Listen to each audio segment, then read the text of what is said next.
Хорошо, хорошо. Балалар, қазір қай жыл мезгілі?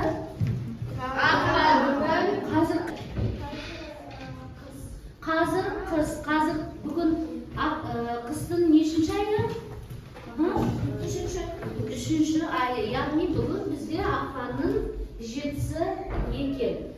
Сонымен бүгін сабаққа деген көңіл күйіміз қалай балалар? Көңіл күйіміз тамаша болса былай, жартылай болса былай, және жоқ болса былай көрсетеміз. Көңіл күйіміз қалай балалар сабаққа? Сабаққа деген көңіл күйіміз қалай? Настроение, көңіл күй қалай? Өте жақсы, тамаша, керемет, я? Олай болса балалар бүгінгі сабағымызды бастаймыз. Тақтаға назар аударамыз.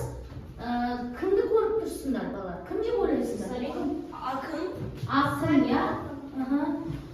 Бұл кім екен, Дана? Қалқаман Сарин. Кітаптан оқып қойдыңдар ма? Кітапты жабайықшы, кітапты жабыңдар. Қалқаман Сарин, я? Жақсы. Қалқаман Сарин.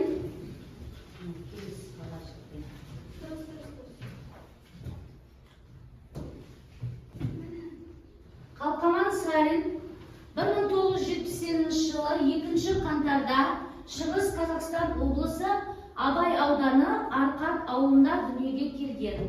Қазақтың әйгілі ақыны, Қазақстан жазушылар одағының мүшесі, Шалқар радиосының директоры екен.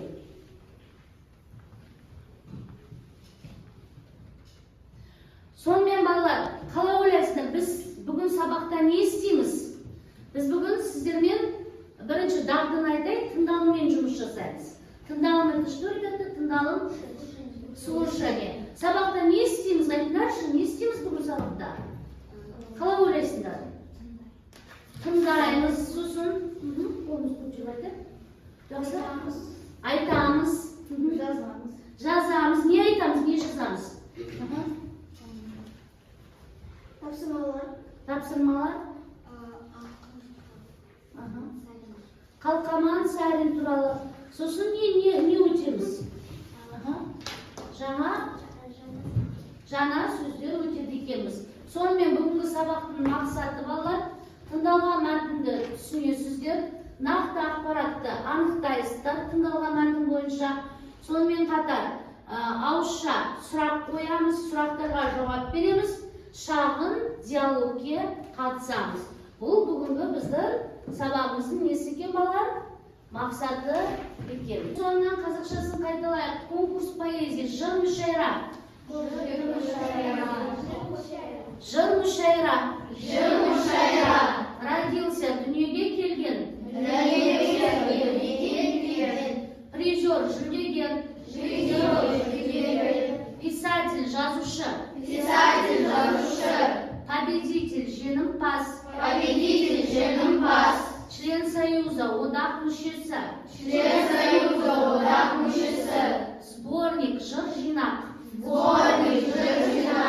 Жақсы.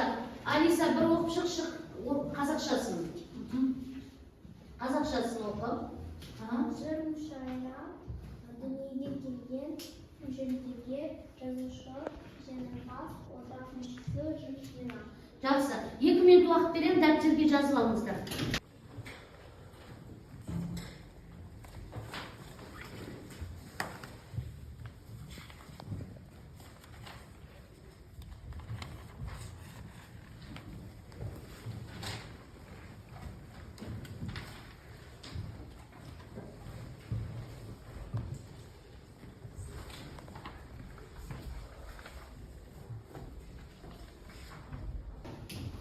Тапсырма. Сіздердің алдарыңызда, барлықтарыңыздың алдарыңызда фраер моделі деген қағаз жазылған. Я фломастера. Топтық жұмыс. Дүниеге келген сөйлем жазыңыз.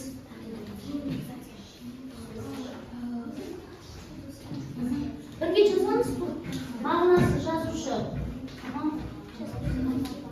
Кім ол жазушы деген? Жаз мағынасын жаз.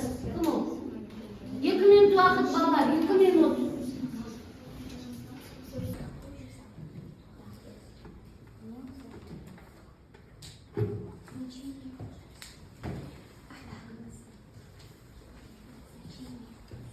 Болдық па?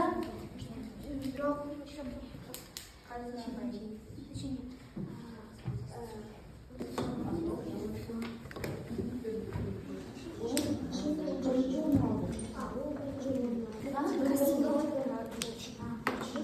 Birinchi top bo'ldik deydi. So'sin ikkinchi topda birinchi top бағалайды. Және үшінші topda ikkinchi top бағалайды. Түсінікпе? Sizda barmi? Сол жерде аты-жөндерін жазасыздар, сыныптарыңызды жазасыздар. У каждого әркімге бір бөлек-бөлек болды. Критерийлерге қараңдар. Келіңдер. Бірінші топ келді.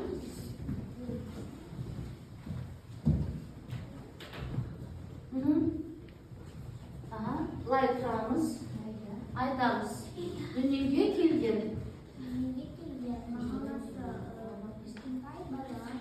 Тыңдайды Мен қаңтарда дүниеге келдім. жақсы.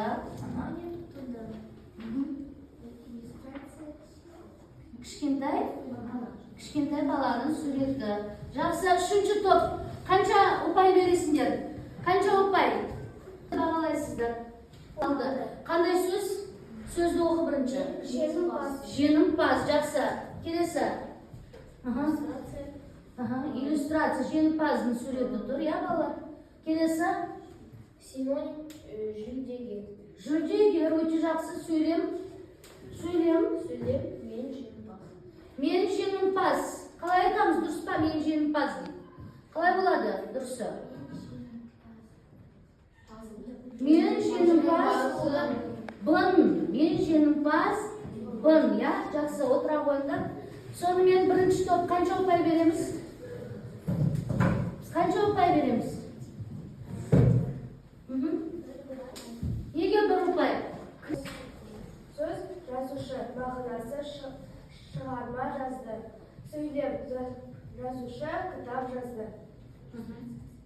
Иллюстрациясы міне. Сурет жазып отырған адам, я? Синоним қаламгер. Жақсы, отыра қойыңдар. Екінші топ. Неше ұпай? Ұпай береміз. Данат неге? Мағынасын жазып бар. Иллюстрацияның дұрыс қолданды бар. Сөзбен сөйлем жазды бар. Синонимін жазды бар. Жақсы, сонымен барлығымыз 2 ұпай. Топ 2 ұпай болса, әр адам өзіне 2 ұпай қояды. Шығыс Қазақстан облысы Абай ауданы Арқат ауылында дүниеге келді. 1994 жылы орта мектепті, 1998 жылы Гумилев атындағы Еуразия ұлттық университетінің тарих факультетін бітірдім. Еңбек жолымды мұғалім болудан бастадым. 1998 жылдан 2008 жылға дейін Қазақ ұлттық музыка академиясында оқытушы болдым. Халықаралық республикалық жыр мүшәйраларының жүлдегерімін. Халықаралық шабыт фестивалінің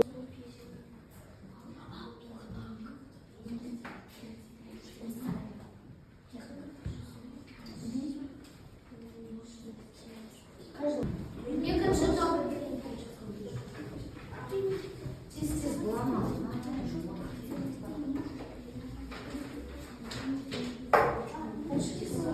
Жазушы, қаламгер. Жүлдегер. Ұлттық университеттің тарих факультетін бітірген. Жеңімпаз. Жақсы, екінші топқа қанша ұпай? Екінші топ кім бағалайды? Бірінші топ қанша ұпай? Қанша ұпай? 1 ұпай. Жақсы, келесі үшінші топ.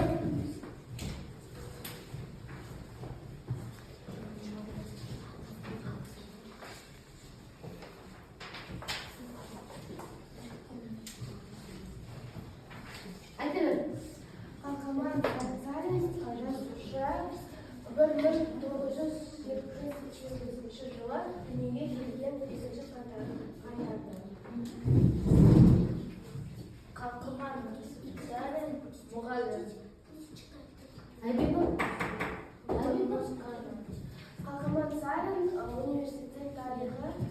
факультетін бітірген. Тарих факультетін бітірген. Қалқаман Сарин, ол жеңімпаз. Жақсы, жеткілікті отыра қойыңыз. Келесі.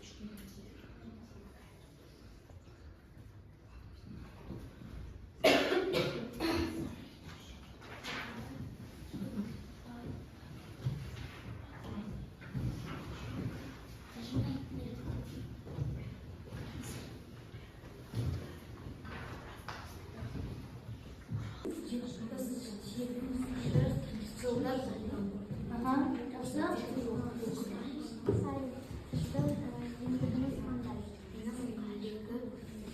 Мен жеңімпаз болдым.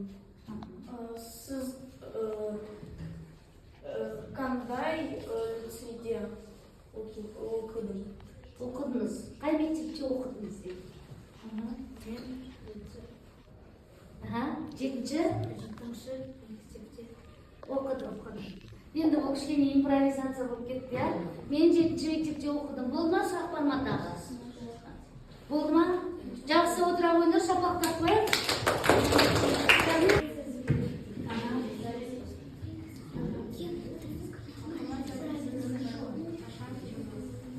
Мен 1978 жылы 2 қаңтарында дүниеге келдім. Қалқаман Сарин, сіз қандай шығармаларды жаздыңыз? Мен ел ішіне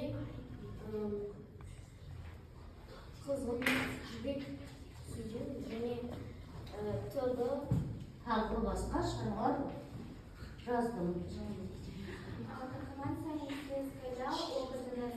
Мен 1998 жылы Алан Гумилев Гумилев атындағы Ұлттық университеті тарих факультеті бітірдім. жақсы отыра қойыңдар, шапақтап қойыңыз. Кім бағалайды? Неге? Барлық критерийлер бар ма? Барлық критерийлер бар. Бар, я жақсы. Келесі тез. Мынау қандай тәртіпсіз мұшық алсын? Қай жылы? Мен 1978 жылы дүниеге келдім. Сіз қай университетте оқыдыңыз? Мен тарих факультетін